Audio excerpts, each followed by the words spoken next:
Hello, I'm the Nostalgia Critic guy, remember it, so you don't have to. This is a story about a boy and his Willy. Let me try it again. This is a story about a boy and his relationship with his little whale. No. This is a story about a boy who likes to hold on to his big fish. Okay, this isn't what you think. It has Michael Jackson in it. Okay, just roll it.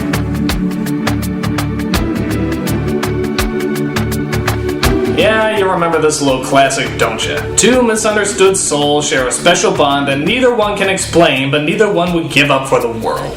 Never heard that before, except for a boy and his raccoon, a boy and his dog, a boy and his hawk, and a boy and his multiple alien knockoffs. So this story was really nothing new at the time, yet it still turned out to be a big hit. Why? Well, let's look at this whale of a fail to find out. So it starts off with the action of whales jumping. Actually, I should say it tediously stretches out the action of whales jumping for 2.5 minutes. But then we come across our enemy.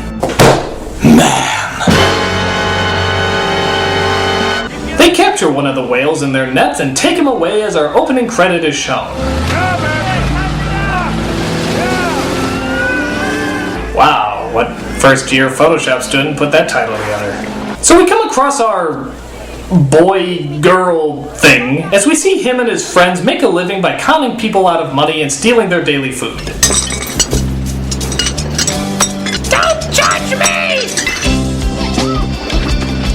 So the boy is named Jesse, and he lives in that special time in movies where runaways are cool, can survive on their own, and somehow have relatively clean hair despite the fact that they have nowhere to stay. Go, go, go! So while running away from the cops, they hide in the back room of an aquarium, where they spray paint the walls because that's what tough, blonde, curly-haired white boys do.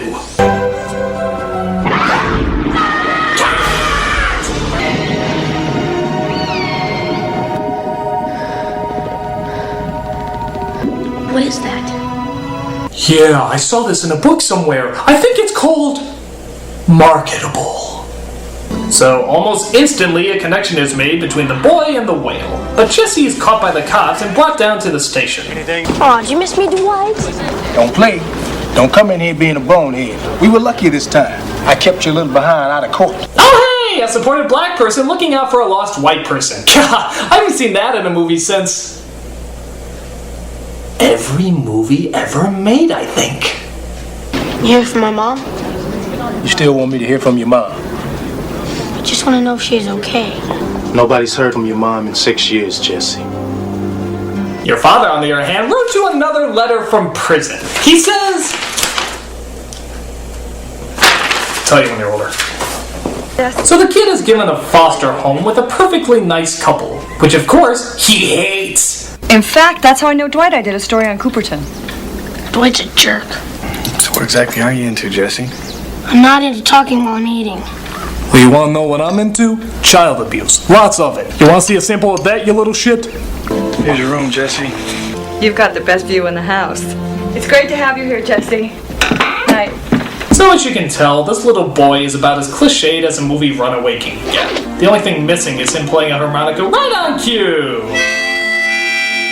So it turns out, as part of his probation, he has to go clean the graffiti that he left on the whale's tank. Here, he befriends a guy named Mr. Johnson, who can't seem to train Willy no matter how hard him and his staff try. Willy gets into moods. You gotta give him his space, you know what I mean? Don't bother him, he won't bother you, you understand? Sure. I hope you make no connection to that animal whatsoever. I don't want to see any of that kindred spirit stuff. He also sees one of the other trainers, played by Lori Petty. You're that graffiti kid, aren't you? I guess. You really messed up our observation area. Yeah, well, you messed up Tank Girl. We also see the park's owner, who's played by the villain from the next Karate Kid. And wouldn't you know it, he's playing the villain here too. I think it's because his eyebrows are permanently cemented to douche mode. It will cost at least $100,000 to expand that psychotic malcontent's playpen. Huh? Oh God, I hate that whale. Yet I love Gilmore Girls. Weird, huh? So, as you would guess, the boy playing his harmonica and Willy start to make a connection. They're both unsatisfied animals who have everything they need and yet constantly want to escape. What's not to connect with? He even sneaks into the park to play his harmonica at night because... Didn't you do that when you were a kid?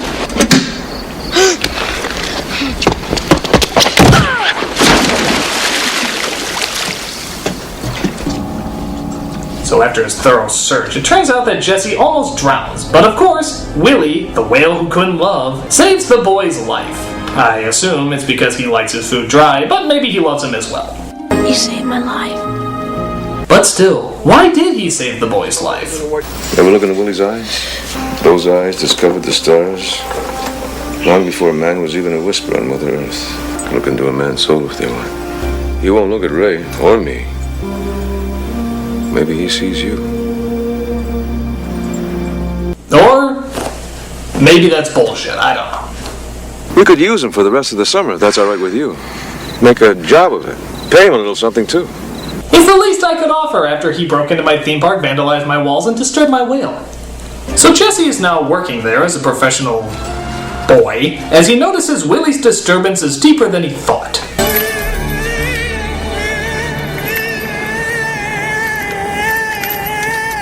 God, it sounds like Curly having a hernia.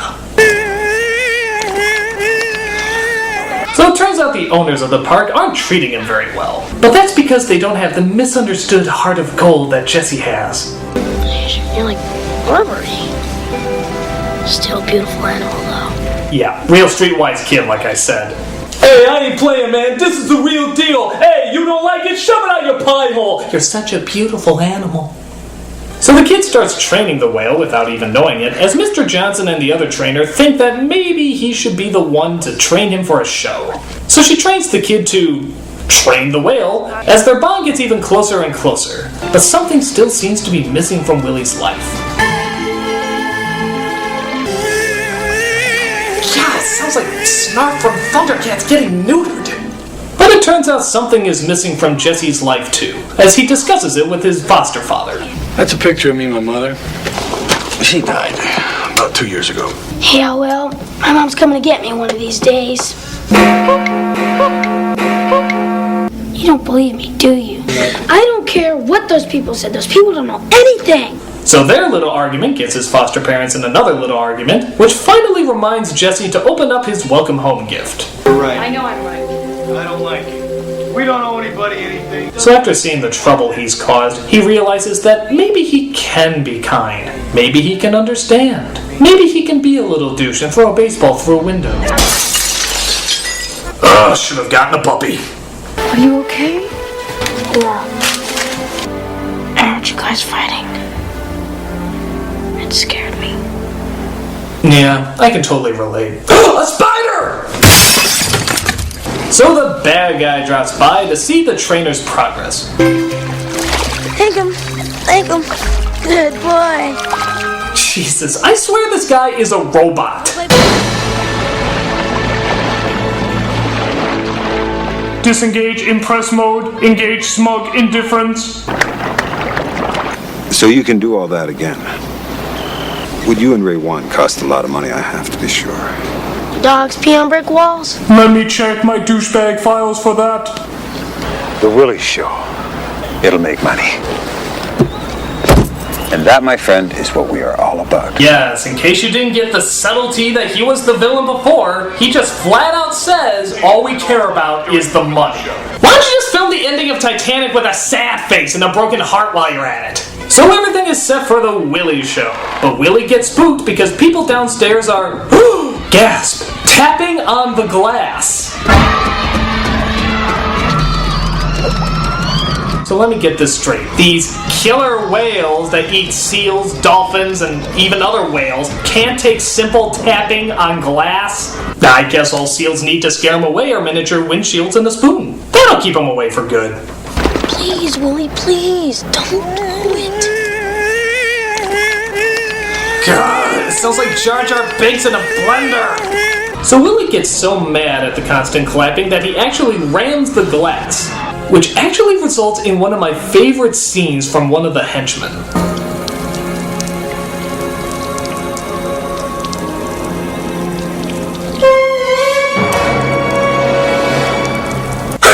No one can eat popcorn so devilishly. Seriously, you can put that in like any heartwarming scene and it would just suck the love right out of it. I will never doubt again. There will never be a need.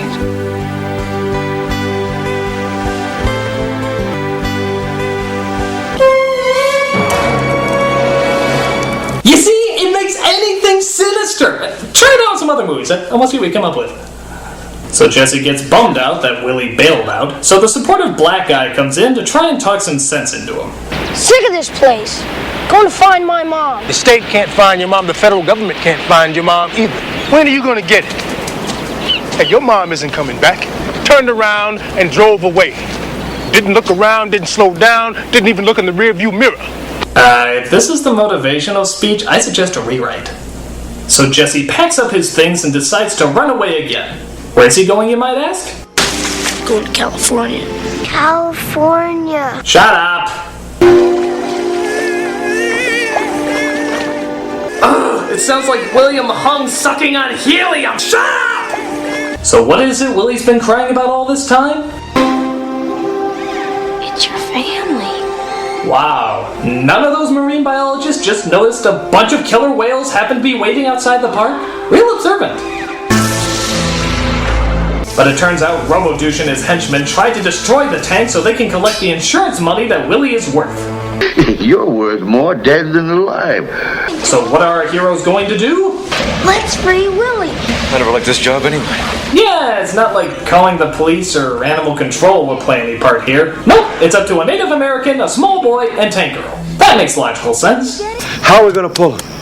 Oh, no, wait, I'll tell you what makes even more sense. Stealing your foster parents' truck when you find out later that they willingly would have helped you in the first place. Use your brains, you little... Oh, who cares? It's a whale of a chase as we see our villain, dressed as Hugh Hefner here, chases our heroes to the water.